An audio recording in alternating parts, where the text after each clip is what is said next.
Fala aí, galera, beleza? Dá uma olhada nesse corte aí, onde eu tô falando mais um pouquinho sobre um dos meus consoles. E aproveita para se inscrever e deixar o like. Falou! E vou trazer a imagem pra mim.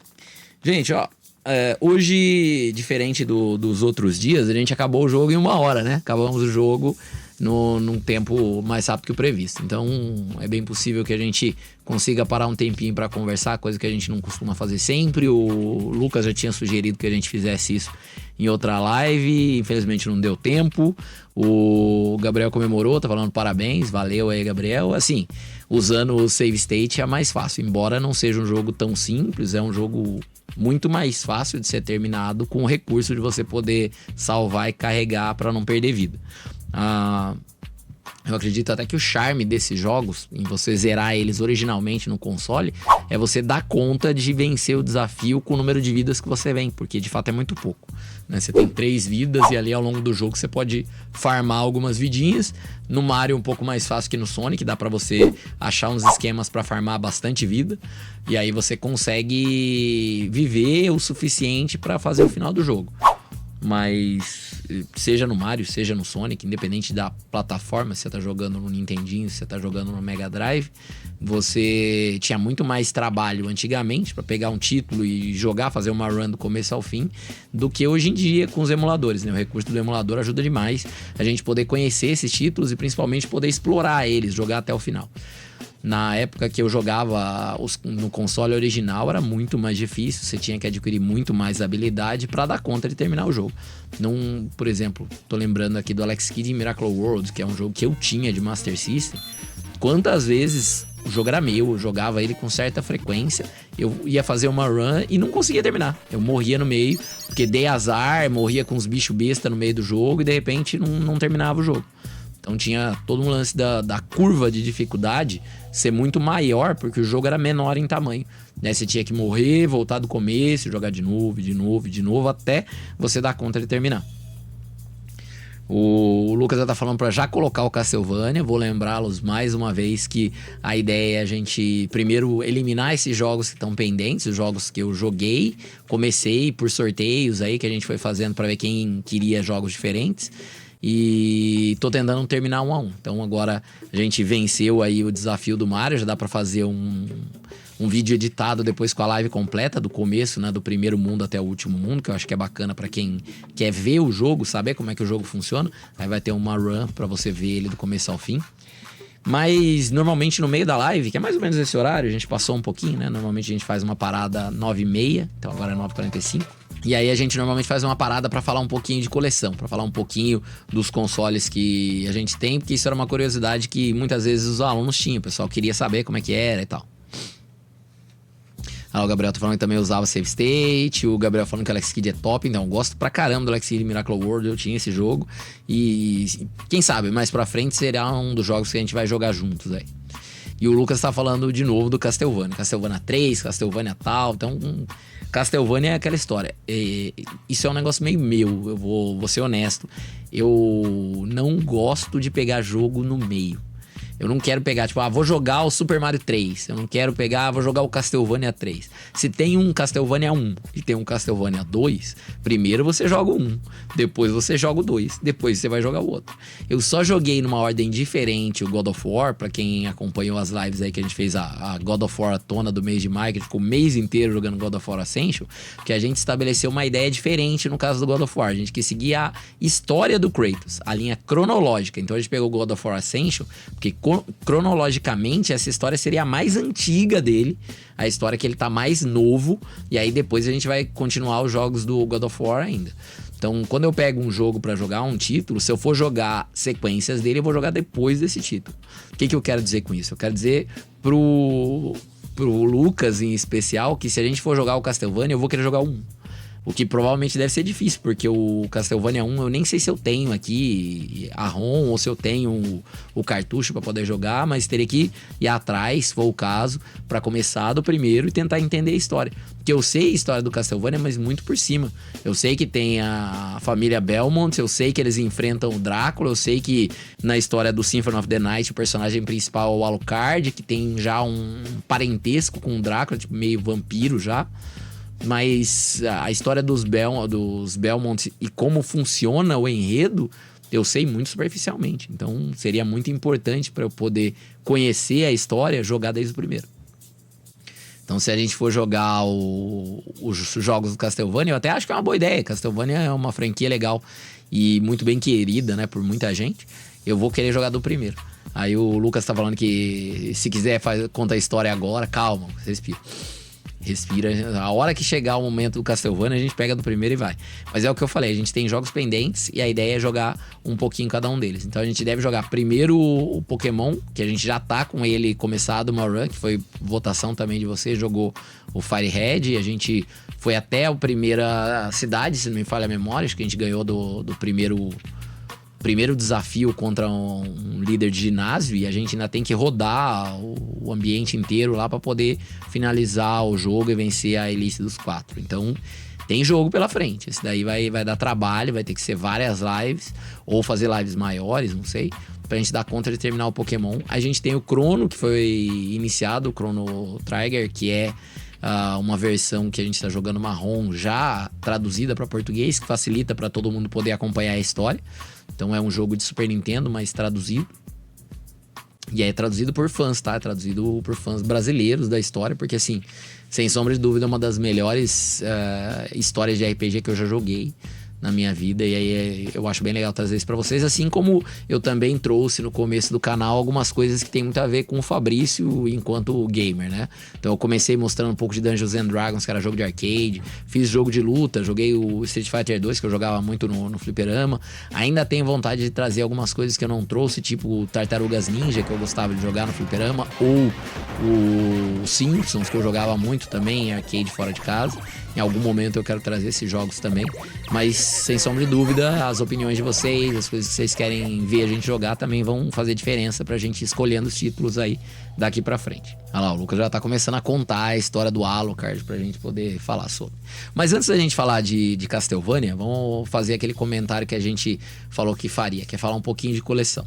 Então toda semana eu procuro trazer alguma coisa pra mostrar pra vocês, e aí a gente comenta um pouco sobre o console.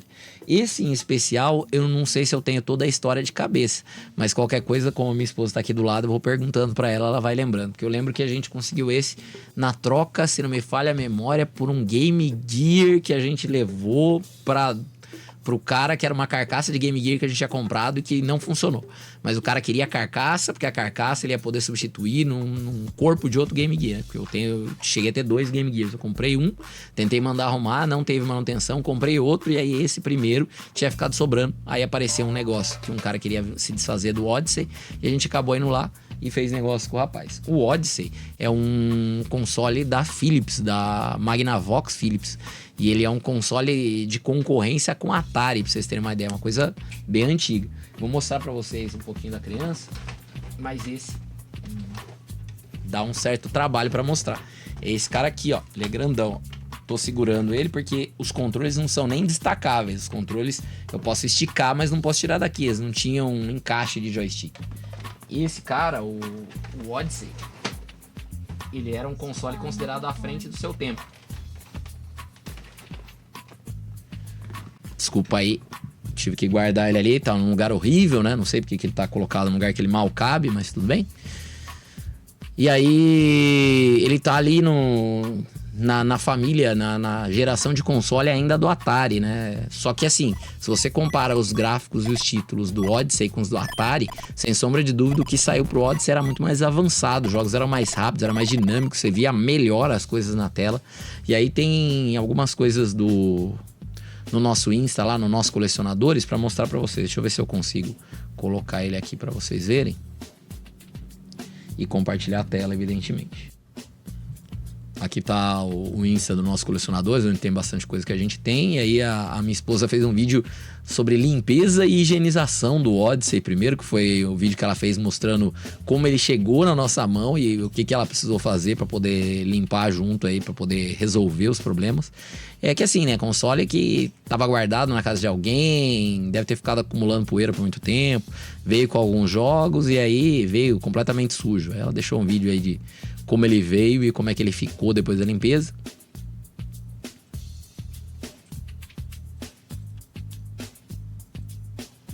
que ele tá hoje, que foi esse que eu mostrei pra vocês agora, né? Reparem aí o que eu falei pra vocês, ó, os controles ficam fixos, ele não solta. E ficou bem mais limpo, principalmente o controle, né? O controle tá bem nojento, assim, de uso. Ele tinha esse teclado nele, que era quase um misto, né? Entre videogame e computador naquela época. Aí tem aqui também o resuminho, né? Que a gente costuma fazer. E o pessoal do Odyssey Club até curtiu aqui. Então esse é o modelo Odyssey 2, né? E ele vinha com alguns jogos, ele foi lançado em 78 e descontinuado em 84. Pra eu e a minha esposa que nascemos no meio desse intervalo aí, é um videogame mais velho que a gente, né? Foi lançado antes da gente nascer. Vendeu cerca de 2 milhões de unidades e teve aproximadamente 70 jogos. E esse a gente conseguiu um cartucho que eu acho que foi de um fabricante nacional que tem todos os jogos, né? Que aí a gente pode colocar todos os títulos para jogar e ver como é que funciona. Tá? Então, para quem tiver curiosidade sobre esse e sobre outros consoles que a gente tem, pode seguir a gente lá no Nossos Colecionadores no Instagram. E aí você consegue ver aí um pouquinho mais das coisas que a gente tem, outros consoles, acessórios e uma série de outras coisas que a gente tem lá. E também as postagens que a minha esposa faz de vez em quando, que de vez em quando vocês vão ver o rosto dela lá falando que ela joga, tal, que ela costuma postar lá também. Voltando aqui mais um pouquinho para mim. Aproveitando agora que a gente já fez uma conversa sobre as coleções, foi um trecho curto sobre o Odyssey. Assim, eu tenho pouco contato com o console, então não tenho muito o que falar sobre os jogos, mas o que eu testei dele no dia e o que eu vi dos jogos dele me surpreendeu o fato como eles fizeram esse console e tentaram emplacar ele aqui no Brasil. Eles fizeram alguns títulos que foram desenvolvidos para o mercado nacional. Tem até uns títulos dos Trapalhões na biblioteca do Odyssey, que fazem sucesso não só no Brasil, como fora do Brasil. Tem um jogo do Didi, uma coisa assim, que foi lançado para o Odyssey, que a galera procura loucamente fora do Brasil aí e paga fortunas no título.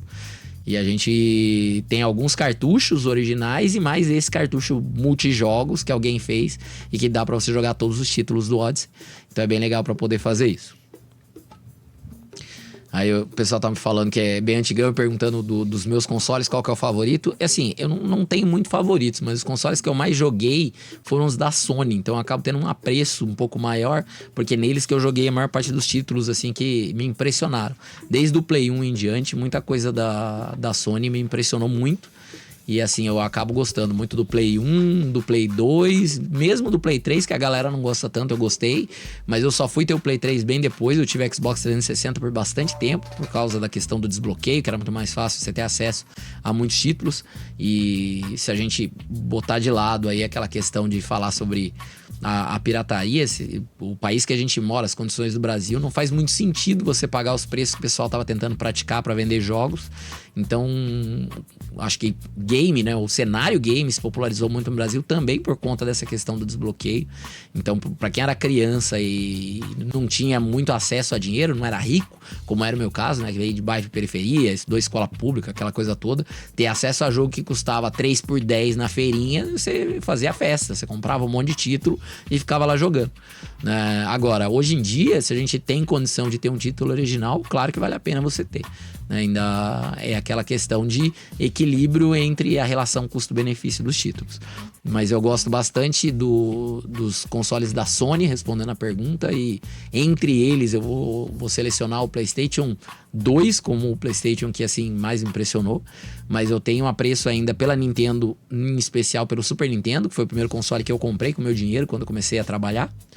E também gosto muito do Master System da Sega, que foi um dos consoles que eu ganhei de presente do meu pai quando eu era criança, eu e meu irmão juntos, né? Porque a gente tinha que pedir junto em irmãos pra gente poder dividir os jogos, jogar junto. E foi um console que a gente jogou muita coisa.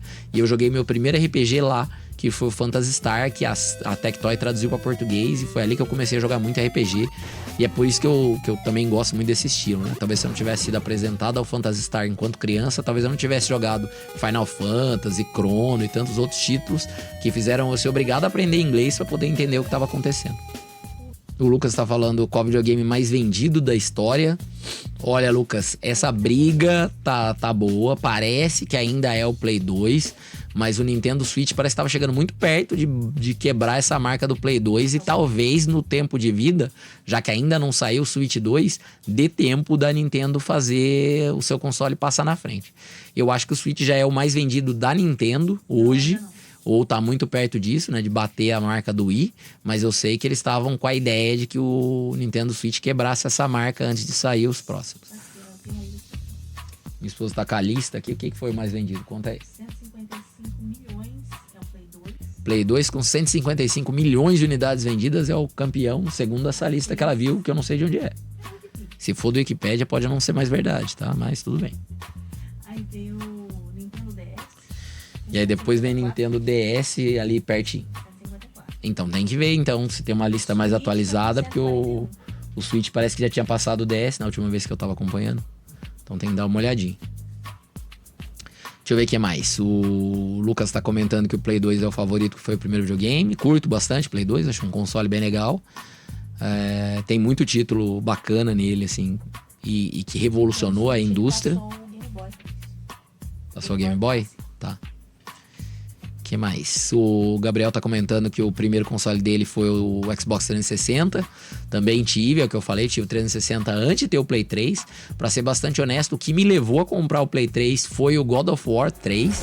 Enquanto não tinha saído o God of War, a continuação da saga que eu joguei primeiro no Play 2, eu não fui atrás do Play 3, fiquei jogando os títulos que estavam disponíveis no Xbox 360.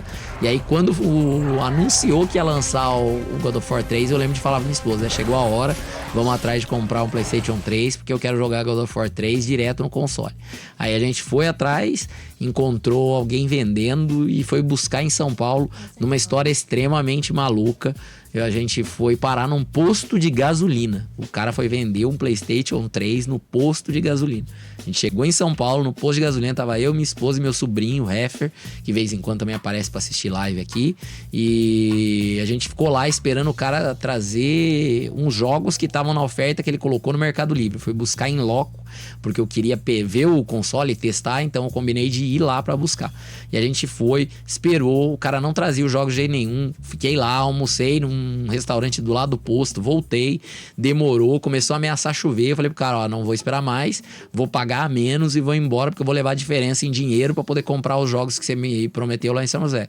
Aí eu fiz isso, acertei com o cara que tava lá, paguei, vim embora e comprei. Cheguei em São José e fui direto, acho que no Shopping Centro, e comprei algum jogo, alguma coisa assim, no mesmo dia e já levei pra casa. Não, acho que a gente foi no Shopping Centro, não achou jogo, aí foi no Colinas comprar, acho que foi isso. Aí eu sei que a gente comprou 1 ou 2 jogos e trouxe embora. E aí, ó, tempos depois, naquele dia, porque o cara não dava resposta pra gente, o cara entrou em contato e ainda agradeceu que eu tinha feito a compra com ele, pediu desculpa que ele não conseguiu trazer os jogos, que ele ficou indo de lugar em lugar pra procurar lá em São Paulo e não conseguiu, porque tava tudo sem estoque e começou a ameaçar chover e ficou difícil pra ele também. No fim deu tudo certo, a gente ficou com o Play 3 e é o Play 3 que eu joguei o God of War Ascension aqui no canal, que é o Play 3 que parece que tá ligado no modo turbo. Se você não viu, veja as lives do God of War Ascension, que você vai gostar de ver a saga que foi jogar o God of War Ascension pelo Play 3 direto aqui no canal, porque teve um dia até que ele sobreaqueceu, eu precisei parar a live no meio, aí eu tive que colocar pra rodar o cooler do processador o mais rápido possível pra garantir que ele trabalhasse a frio. Sim, já compramos muitos joguinhos. Deixa eu ver, a galera tá perguntando lá, você vai falar que nunca foi na feirinha pra comprar o famoso 3x10? Com certeza, fui muito. Inclusive, eu moro aqui no Bosque dos Eucaliptos, né? Tem uma feira que eu ia lá no Colonial, né? Que o pessoal tem hora que chamava de Feira do Campo, Feira do Colonial, com os dois bairros muito próximos ali. E a gente ia muito lá pra procurar título e você não ia pra comprar 3x10, não. A gente ia lá e já saía logo com 10, 15 jogos pra jogar por um tempo. Em São Paulo, quando tava no fim do Xbox, era 5x10. Minha esposa tá até lembrando que quando a gente ia muito em São Paulo, a gente ia, sei lá, as 2, 3 vezes por ano, talvez até mais na Santa Efigênia pra procurar. No finalzinho da vida do Xbox 360 lá, o pessoal tá vendendo 5x12, 5x10, algo assim. A gente ia lá e só selecionando e pegando blocos de jogos que a gente queria jogar. Então tem muita coisa que a gente comprou nessa época assim. E faz parte da coleção até hoje, tá? Lá nas cases, que na época a gente também comprava case pra guardar os jogos. E aí deve ter umas 4 cases de 500 jogos, aí uma coisa assim, guardada pra gente jogar os títulos. Tem coisa que a gente comprou e nunca jogou, tem coisa que só testou e nunca terminou. Realmente, nessa época, a gente explorava muitos títulos. Deixa eu ver o que mais. Lucas falando que ficou sabendo que o Nintendo 64 era muito bom.